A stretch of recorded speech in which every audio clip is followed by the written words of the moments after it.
morning, friends, and welcome back to this important lecture series. And that lecture series is now very popular, and that is for a very noble cause, and it is to celebrate the India's glorious 75 years of independence.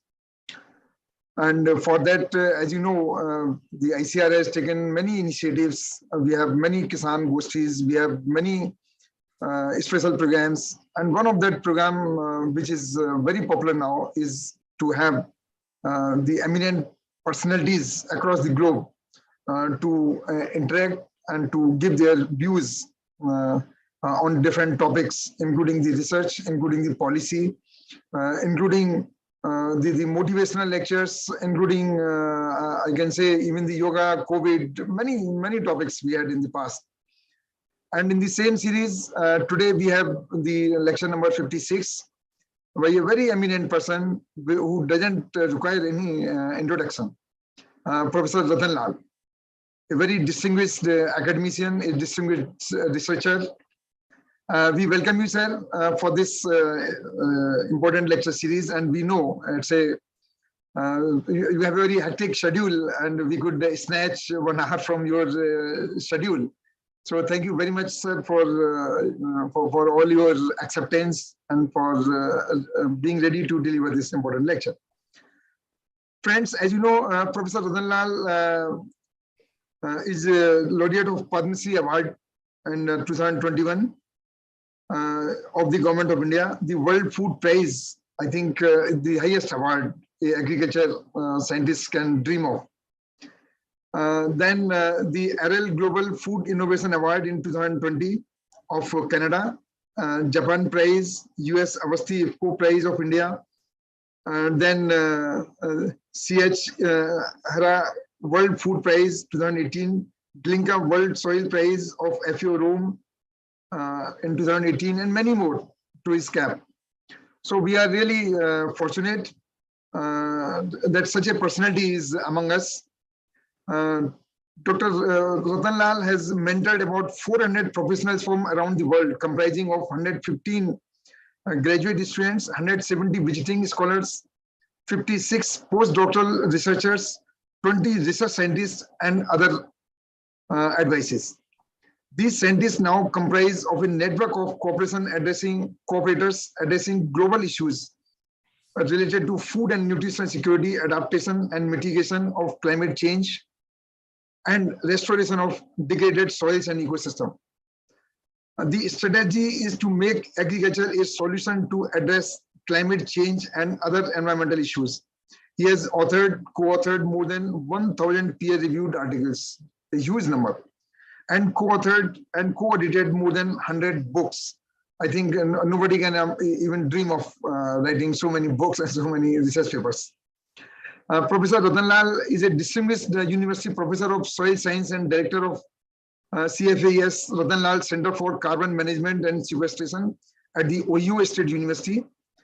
He is also the adjunct professor of the University of Iceland and the Indian Agriculture Research Institute, IARI, and a visiting professor at Pontifical Catholic University of Valparaiso in the Chile.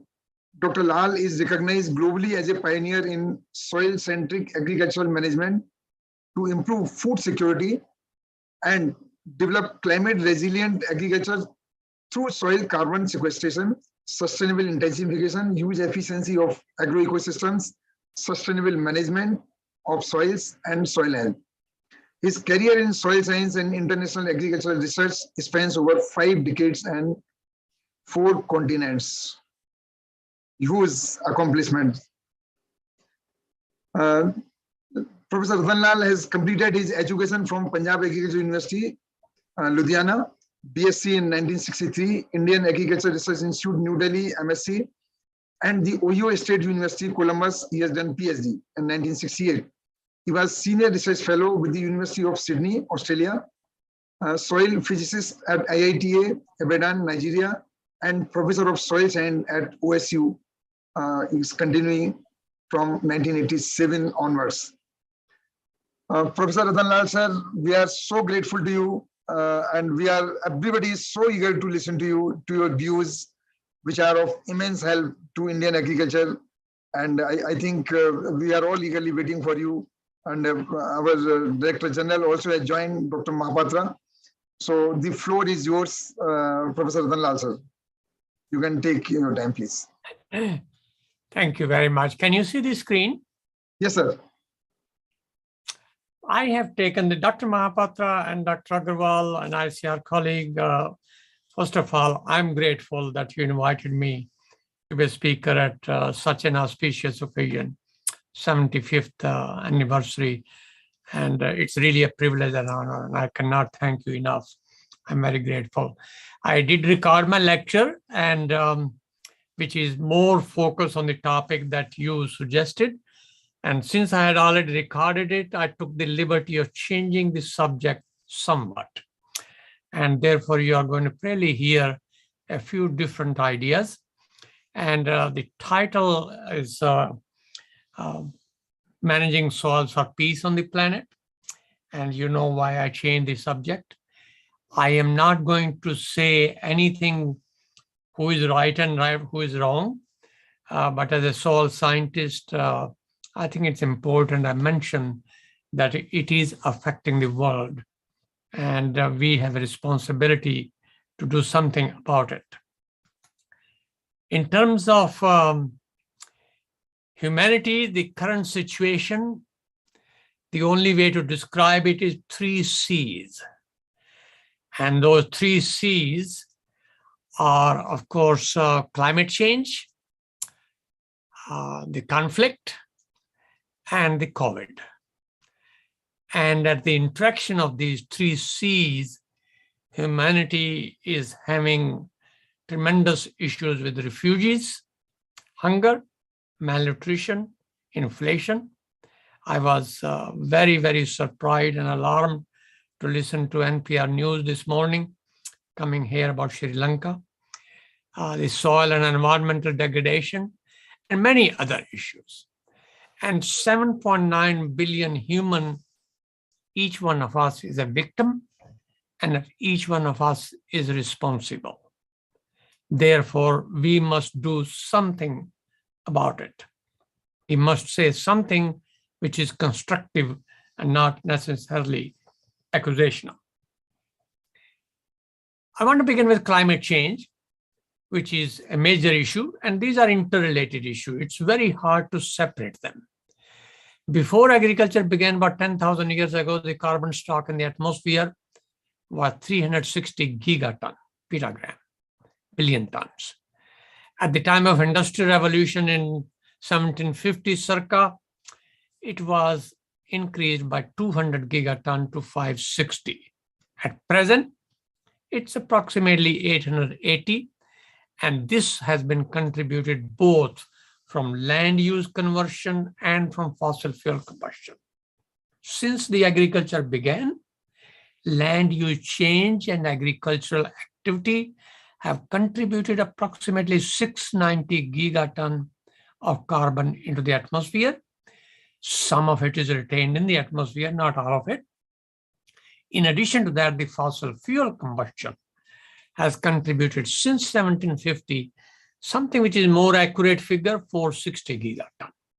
The difference says that if we do agriculture properly, along with forestry and land restoration, some of that 690 gigaton that we lost can be put back. And I think it should be put back. And India has a long history of agriculture and can do a very important role in putting some of that carbon back. As of May 1, 2022, the carbon dioxide concentration in the atmosphere was 420 parts per million. It's going up every year by 2.2 parts per million. And you notice the Keeling curve, it shows seasonal fluctuation. It's high in winter and low in summer. The reason it's low in summer in the northern hemisphere is because of the plant growth. The spring is coming up and the trees are now greening, and therefore they are taking carbon dioxide from the atmosphere and putting into the biomass. Consequently, the difference between winter and summer is dramatic. And this difference can be exploited properly to create a permanent drawdown of atmospheric CO2. That brings me to the question of a carbon pie. What's a carbon pie? We have carbon dioxide in the atmosphere, 420 parts per million already. I mentioned that. I think the industrial concentration was 280 parts per million. Doubling of that to 560 is probably the upper limit that humanity and the planet can tolerate and still keep the 2 degrees centigrade warming under control. Therefore, the difference between the two, 560 minus 420, multiply by 2.13 gigaton for each 1 part per million increase in the atmosphere, equal to 302 gigaton. The question that Secretary General of the United Nations, and of course, Dr. Mahapatra and others should think about, this carbon pie of 302 gigaton, how do you divide it among 7.9 billion people? How do you divide it among approximately 200 nations of the world so that it's fair, it's equitable, it is just, it's transparent, and it is pro-planet and pro-agriculture? I think this is a very important question that we should consider on this auspicious occasion of the 75th anniversary. There are many options how to address that issue. Carbon dioxide sequestration, we have a possibility of geoengineering, putting carbon dioxide from the atmosphere or from the wells of the industry systems or from the ethanol production plants and other sources, inject into old oil wells, increase the production of the oil also. In unminable coal mines, increase the emission of methane gas. In saline aquifer, where they can be precipitated and deposited forever, we can have chemical sequestration process of mineralization of carbon dioxide into minerals. We have oceanic sequestration of deep injection into the ocean and iron fertilization into the tropical ocean so that the biota can increase and eventually settle. And we, of course, biosequestration, agriculture and forestry, biofuel plantation, sequestering carbon in soil as organic and inorganic, in wetland restoration. And we also have possibility of carbon capture and reuse. And many biochemists are thinking about converting CO2 directly into the fuel. I think something that ICAR might want to think about it and use it, of course, as an industrial raw material. And combination of all these has many options that we can do to mitigate climate change. But geoengineering, and in Ohio, we have 2 wells, which injects about 100,000 tons of CO2 per year into deep geologic strata, about 1 mile or 2 miles deep, has a question what we call NIMBY syndrome. And the NIMBY syndrome stands for not in my backyard. People are not sure what will happen. Therefore, they are very concerned about it. That brings us to the question of which ICAR is immediately concerned with, limitations of the present food systems. There are many. Failed to end hunger and malnutrition. Obviously, it has not provided adequate, nutritious, and healthy diet, safe food, and it has degraded soils, polluted water, aggravated global warming, dwindled biodiversity, and denuded landscapes. It is also source of 30% of all greenhouse gases.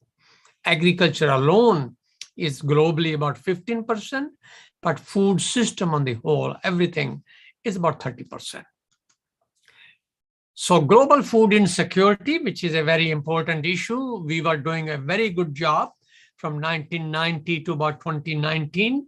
The number of people which are food insecure had decreased to approximately 590 million in December 2019.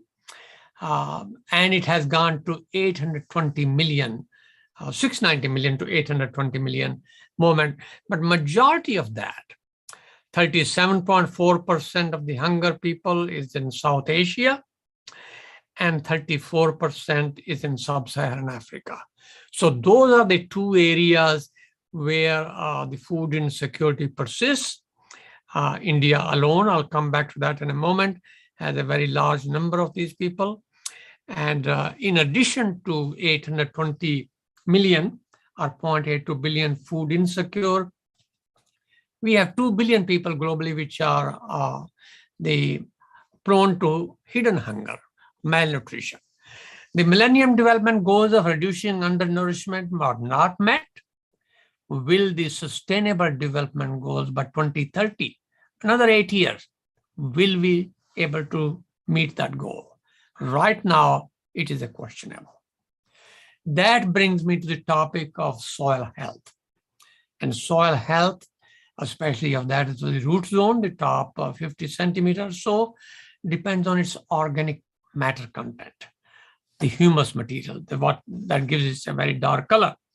The subsoil, especially that of the drier regions, such as northwestern part of India and other regions of the drier part of the world, have the calciferous carbonaceous material of carbonates and bicarbonates, which is another mechanism of carbon sequestration. And we don't talk much about it because the direct impact on crop growth and use efficiency of input is much less. Nonetheless, it's a very important factor of carbon sequestration in soils of the world. And the mechanism, the philosophy, the strategy is to create a positive soil ecosystem carbon budget, which means whatever you put into the soil, by whatever practice you might want to practice, must always exceed the most dominant mechanism of losing carbon from soil, which is erosion, leaching, and decomposition. This is the ideal situation. Mostly under extractive farming practices, small landholder, poor farmers who cannot afford to leave the residue back in the land, we have a situation of negative carbon budget, of negative ecosystem budget. That's why agriculture and management system have created Omission to the extent of about 690 gigaton that I mentioned from the beginning of the agriculture.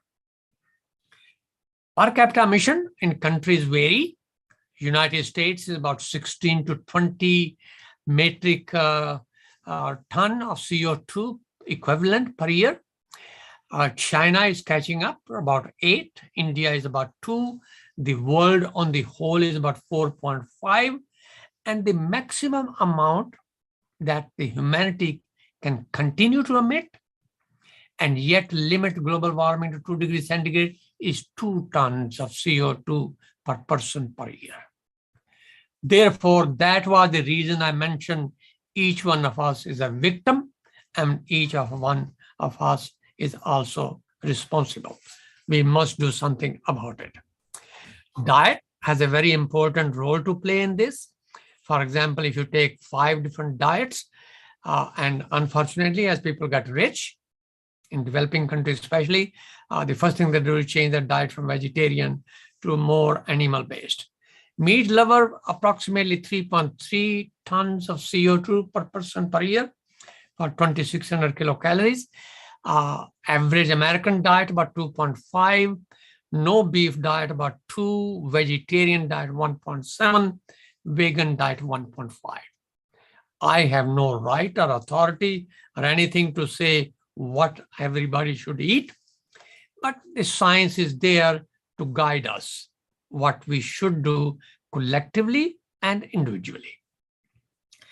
Global food waste is another issue, a very important issue.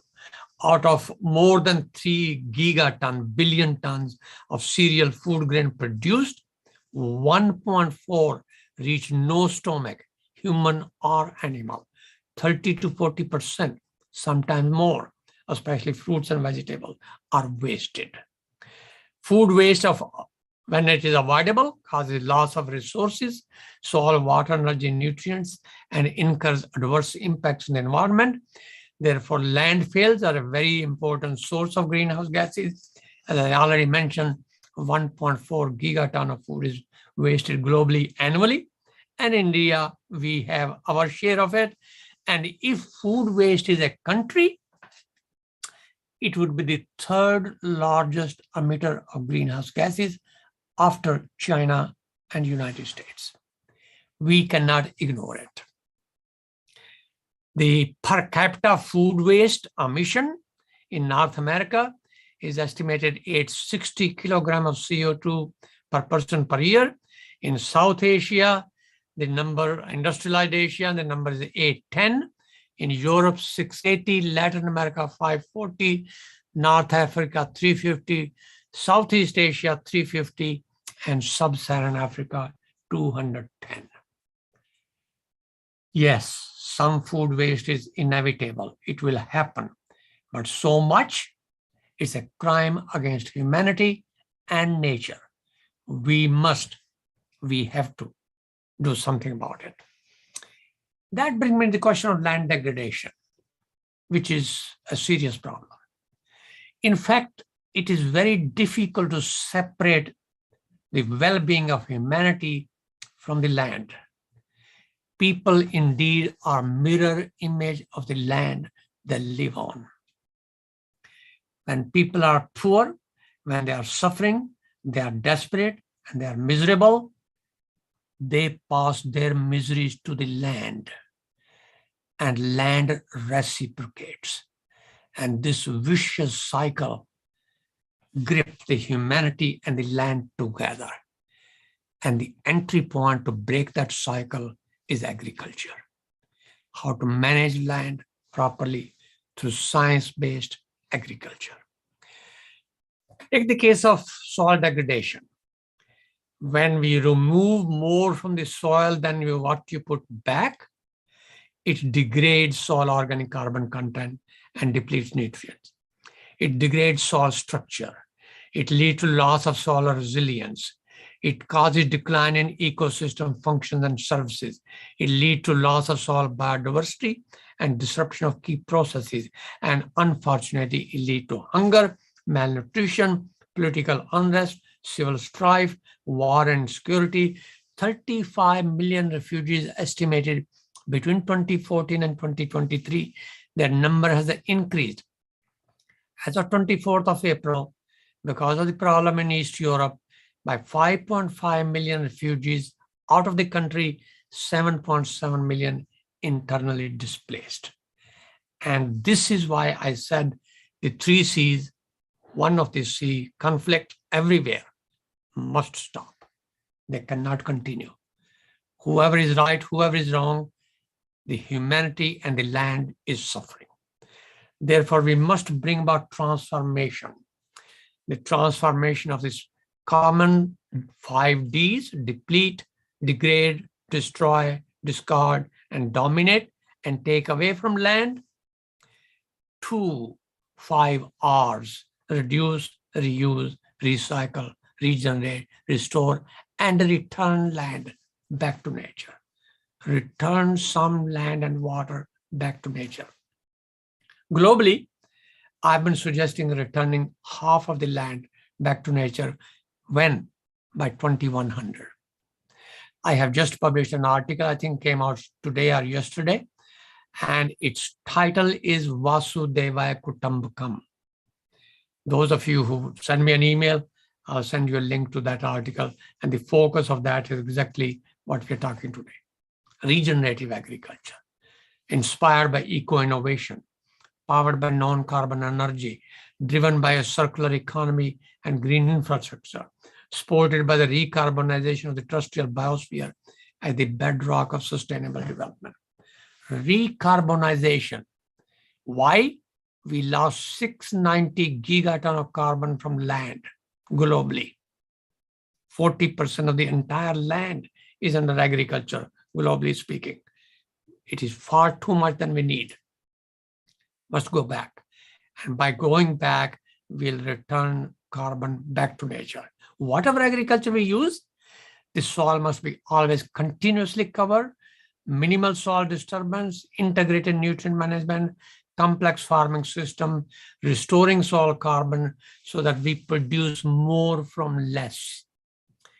The average national crop yield of cereals in India can be doubled. The average national crop yield at a continental level in sub-Saharan Africa can be and should be quadrupled. Rather than too much land, we must have productivity from less land, less water, less fertilizer, less pesticide, less energy, less emission of greenhouse gases, so that we can return out of 5 billion hectares globally, half of it back to nature. That should be our aim. That should be our goal. And we certainly can do it. We have the scientific ability to do it. Translating science into action is something else. Example of nature positive practices, and that's called nature positive, negative emission farming. That's the slogan, negative emission farming, through conservation agriculture, through regenerative agriculture, through agroecology, agroforestry, integration of crops with trees and livestock, practices which create positive soil ecosystem carbon budget, CNPK. C comes before NPK, calcium, magnesium, iron, manganese, whatever else, through integrated soil fertility management. As the soil health goes up, the rate of fertilizer should come down. The focus is not on the rate, the focus is on the efficiency, and the efficiency depends on soil health. Balanced use of nutrients, rather than subsidizing one nutrient such as nitrogen and not P and K, leads to unbalanced application.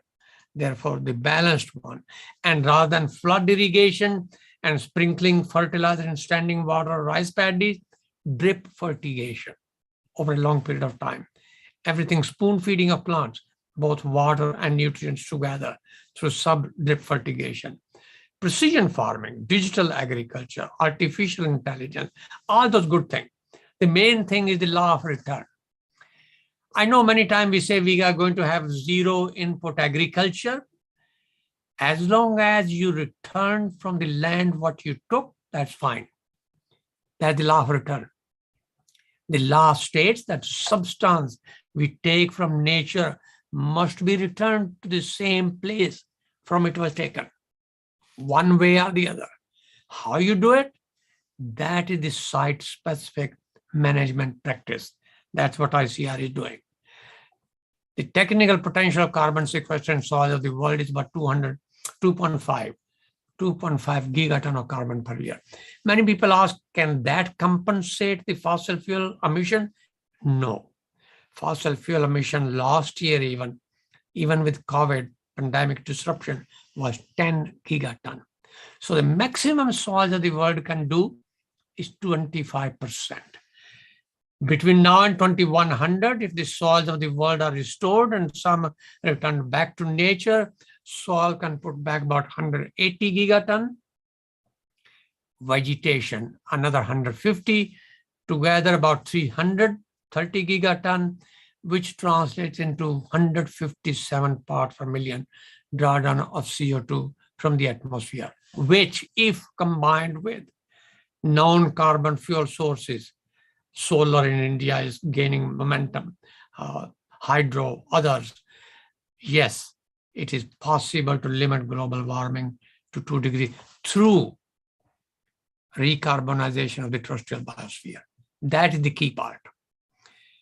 How do you translate science into action? In addition to undertaking new research, it's also important to exploit the understanding of whole range of sciences, crops, soils, agronomy, entomology, pathology, and more that we already have, and link these two and work with small landholder farmers.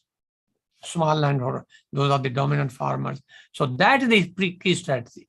We should structure economic and legal incentives so that the farmers are encouraged to produce more, so that a great deal more food could be produced, a vast amount of waste could be avoided, and the present and future population could be fed adequately, safely, and nutritiously. That's the key part. It's not simply producing more, it's producing better through science-based agriculture. Those parts of the world which have not done so, people should not adopt the highly processed, highly fat, sugar, meat, and dairy diets that have developed in the recent past and which are so closely linked to unhealthy outcome of the human population. So I'm sometimes disturbed when I hear India and China are increasing meat-based diet by 15% per year. Think again. Yes, moderation is great. Good thing is small quantity can be better, but be careful. Changing dietary habits in many richer societies would also contribute to more generally to a fair and equitable food system and good for the health. Private sector can play a critical role in translating science into action by promoting nature positive agriculture, by increasing access to the inputs, by improving investment in agricultural research, education, and development. I cannot overemphasize the important role that private sector can do. They can indeed help us achieve sustainable development goals, especially when we combine private sector with policymaker, academician, and land managers, international organizations, all working together. Famines are man-made tragedies, largely. We must make famine and mass starvation politically intolerable, morally toxic, ethically unthinkable, humanly unacceptable, and we must bring about the soil health concept in a greener revolution. And the soil health is one health concept. Health of soil, plants, animal, people, ecosystem, and the planet is one and indivisible. Returning land to nature by 2100, half of the current land of agriculture globally. I know India, China, other countries with large population cannot return a lot, but certainly we can use existing properly and return some of the marginal land, steep land, hilly land back to nature. Capacity to produce food, there is no shortage of food or capacity to produce enough food to feed adequately the current and foreseeable population globally. We must be prudent, rational, logical, how to do it. Research on food security to sustainably enhance productivity and resource use efficiency. Soil degradation and then adding chemical fertilizer is not a good combination. We must reduce input, enhance productivity in such a way that adoption of research outcome can be expected to impact the resulting societal interaction in ways that benefit people, planet, and economics, of course, together. Planet is very important. Lastly, I do want to say something about what is happening in many parts of the world at the moment, and we cannot ignore it. Conflict and hunger go together. Hunger and conflicts are mutually reinforcing processes, and they are driven by human greed and political agenda. Sanity must prevail. Effects of war on soil quality are dramatic. Surface sealing, compaction, cratering, trenches and tunnels, dust storm, runoff and erosion, pollution, heavy metal, microaromatic explosive, organophosphorus, nerve agent, dioxin from herbicide, radioactive elements, introduction of organisms lethal to animals and humans, loss of biodiversity, extinction of species, many other things. Therefore, war ravages both the soil and the people, and both soil and people require healing and recovery. Type of soil degradation that can happen and cause human health issues, physical, chemical, biological properties, whether it's a war, whether it's preservation, whether it's a civil strife, that changes soil into dirt. But if the soil is managed properly, through peaceful restoration, harmony with nature, soil is a living and life-sustaining entity. And that is the impact that we forget when we see the tanks rolling into the land. And this must stop for the sake of the planet and for the sake of humanity. War has very strong impact on soil health. Whether missiles are fired because of hatred or they're fired because of self-defense and fear, both people and land suffer. War changes soil from a womb for terrestrial life into a tomb of all dead organisms. War turns bonds of soil and life into bondage of slavery and death. And war nails the living, but encourages humanity to worship the dead. There are many heavenly crimes being created. Destruction of the above ground world, ruined cities, disruption of the food chains, deterioration of the welfare of survivors, healing of the social and environmental wounds may depend on the impact of warfare on soil quality. If the soil quality is destroyed, how can humanity heal? And there are many other parts which we need to consider and which agriculture can play a very important role. Indeed, humans create famines and the promise of food in heaven. Humans create drought and the promise of river of milk and honey in heaven. Humans create scarcity and then the promise of plenty in heaven. Humans create deprivation and the promise of angels in heaven. Humanity should wake up, should let everyone live in peace and harmony on earth rather than the promise of good life in heaven. Children, Mahatma Gandhi said, if you want real peace in the world, begin with the children.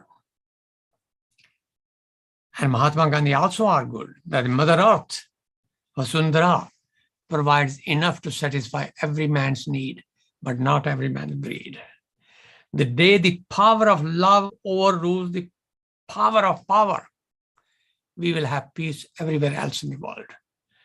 We can never forgive. Therefore, those who think they are weak, they should try to forgive. And because forgiveness is an attribute of strong, and an honest disagreement about the territorial claims does not matter where, about the land, about the soil, it's a good sign of progress and get on the table, not inside a tank. Lastly, I want to go back to our roots, Mahopanishad, and Nijam, Paroveti, Ganna, Laghuchetsa, Udar Charitana, to Vasudeva Kutumbakam. Vasudeva Kutumbakam. This is mine, that is his, say the small-minded. The wise believe that the entire world is a family. Dr. Mahapatra, Dr. Agrawal, colleagues, thank you very much.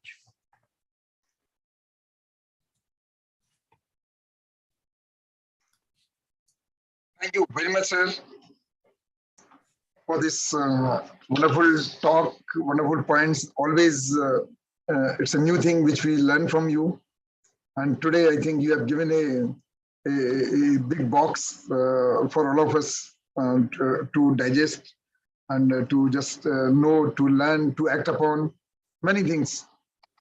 Sir, I know you have a very limited time today. You just promised that only 1 hour you will be available. So if you just permit, we can have a few questions. Sure, I have 20 minutes.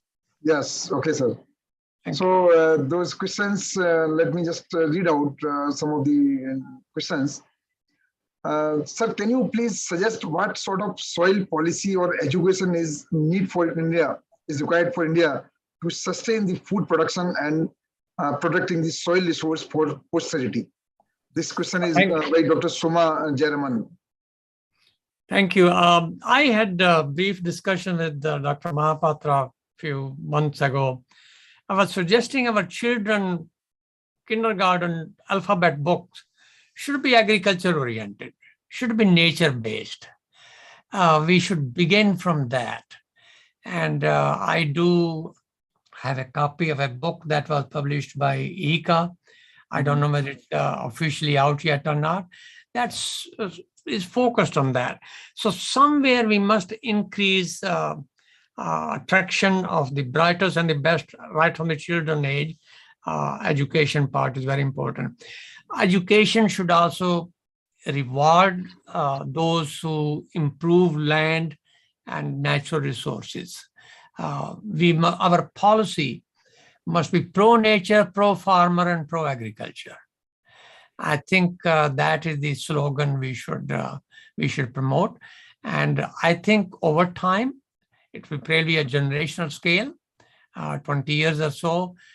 If we attracted the best and the brightest to agriculture and to land, natural resource management, I think things will change.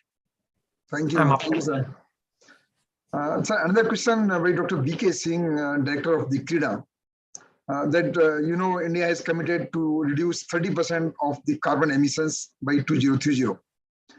Can you suggest some short-term roadmap to achieve this goal? Certainly, I had a roadmap both for India and for world. Because of the time, I did not go into the detail, but that is what ICAR should really plan, how to make agriculture a solution. And I think we can do that. 30% emission come from food systems and wastage, low use efficiency of input, degradation of natural resources, they all contribute to emission. On the other hand, better management of land, better agricultural practices will create a negative emission. And agriculture has the capacity to do that. And I think that is what we should focus on. Certainly, I must say improved varieties have a very important role to play. Green Revolution varieties were input responsive, short stature, lower biomass, really root biomass also not very good. So if we can have plants which are producing more biomass, that means harvest index may not be as much as it was for the Green Revolution varieties, but at the same time it's the biomass we need. And then if we can also include genetic composition in a way that the biomass does not decompose very quickly, it stays in soil for a longer period of time, especially in a hotter climate. It has more lignin and suberin contents and a deeper root system. So it goes in, those will be all very good practices to mitigate global warming. Thank you, sir. What is the relationship between Earth's carrying capacity and hunger on the planet? Earth has a very large carrying capacity, but because it has a large carrying capacity does not mean that we must keep increasing the population so we can fulfill the need for everybody. One of the best solution we have is rather than having population of the world at 11.2 billion by 2100, through education of the women and through empowering the women, perhaps population should stabilize at 8 billion or less. And yeah, another very interesting question, that is, can aeroponics, hydroponics, soilless cultivation, vertical farming, etc., meet the requirement of the food needs and reduce the degradation of soils and their pressure on the soil health? Soil is such a precious resource. It has so many uses. Just using it only for agriculture and food production is not a good strategy. I think many cities, mega cities, Delhi, Calcutta, Mumbai, Chennai, all the large cities of the world, we should have a goal, a strategy of soil-less agriculture, aquaponic, hydroponic, aeroponic, artificial soil, artificial media, skyscraper building designed specifically to grow plants, especially the green vegetable and so forth, and aquaculture in the recycling the nutrients in a very hygienic way. In future, the large city, when the urban population is going to increase throughout the world, urban agriculture, soil-less agriculture is the solution, is the option. And we must be focusing on that right now. Thank you, sir. Can medicinal plants act as diversification option to reduce the greenhouse emissions? Any plant which produce biomass, any plant which have a deep root system, any system of management that we do not take away plant back from the soil and not return anything is good. So certainly medicinal plants which can be grown on hilly slopes, normally which is not good for agricultural purposes, anything that keep the ground cover is a great thing for soil. Thank you, sir. So, sir, there are plenty of questions, but because of paucity of time, I will not be able to take all the questions. I will request the chairman of this session, Dr. Mahapatra, who is the Secretary DARE and DG ICAR, to give his viewpoints and what are the strategies we are taking up from the ICAR side related to the soil and the soil restoration. And as you told, the law of return. So how we can return the soil to the nature. So we can listen to his chairman's remarks. So Dr. Mahapatra, sir, please. Sir, please unmute. Thank you very much, Dr. Agrawal, and profuse thanks to Dr. Professor Rattan Lal Saab. Always, it's a pleasure to listen to you, and always you go back richer after your lecture.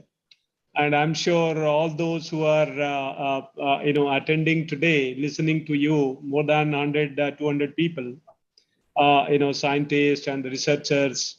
So we are all richer by your virtue of your lecture and the presence and the deliberation. Always, you have been very kind, and you have agreed to our request, and you are here.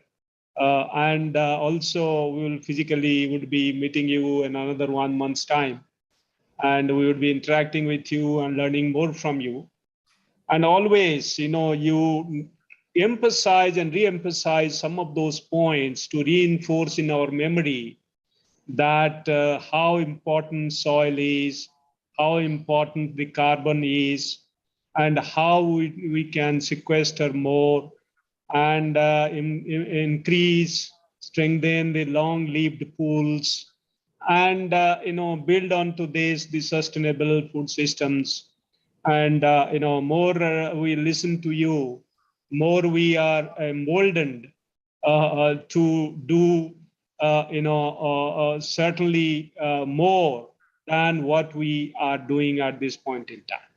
And that's the message we have got from your talk. Time is limiting. You did talk about the situation at the global level, soil health, and then all that, and per capita emissions, and diet, and food system, food wastage, and how they are contributing.